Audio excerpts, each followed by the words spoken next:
was a famine in the land. Besides the first famine that was in the days of Abraham, Isaac went to Abimelech, king of the Philistines, to Gerar. Yahweh appeared to him and said, "Don't go down into Egypt, dwell in the land which I will tell you of.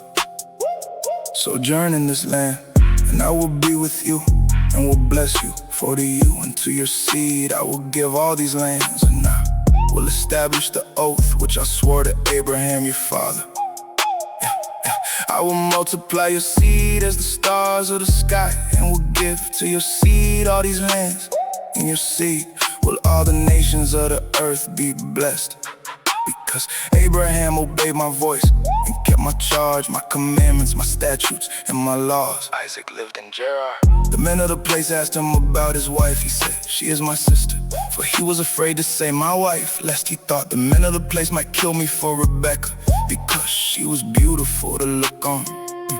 It happened when he had been there a long time, the Abimelech, king of the Philistines, looked out at a window and saw, and behold, Isaac was caressing Rebekah, his wife.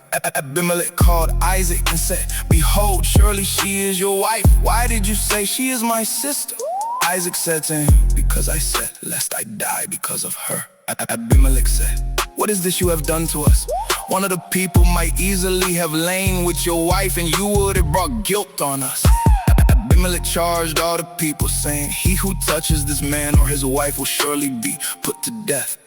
Isaac sowed in that land and reaped in the same year 100 times what he planted. Yahweh blessed him. The man grew great and grew more and more until he became very great. He had possessions of flocks, possessions of herds, and a great household. The Philistines envied him. Now all the wells which his father's servants had dug in the days of Abraham his father, the Philistines had stopped and filled with earth. Abimelech said to Isaac, "Go from us, for you are much mightier than we." Isaac departed from there and camped in the valley of Gerar and lived there. Isaac dug again the wells of water which they had dug in the days of Abraham his father, for the Philistines had stopped them after the death of Abraham. He called the names after the names by which his father had called them. Isaac's servants dug in the valley and found there a well of springing water. The herdsmen of Gerar argued with Isaac's herdsmen, saying, "The water is ours."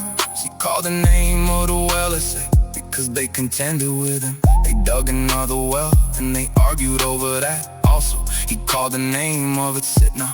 He left that place and dug another well. They didn't argue over that one. He called it Rehoboth. He said, "For now Yahweh has made room for us, and we will be fruitful in the land." He went up from there to Beersheba. Yahweh appeared to him the same night and said, "I am the God of Abraham your father.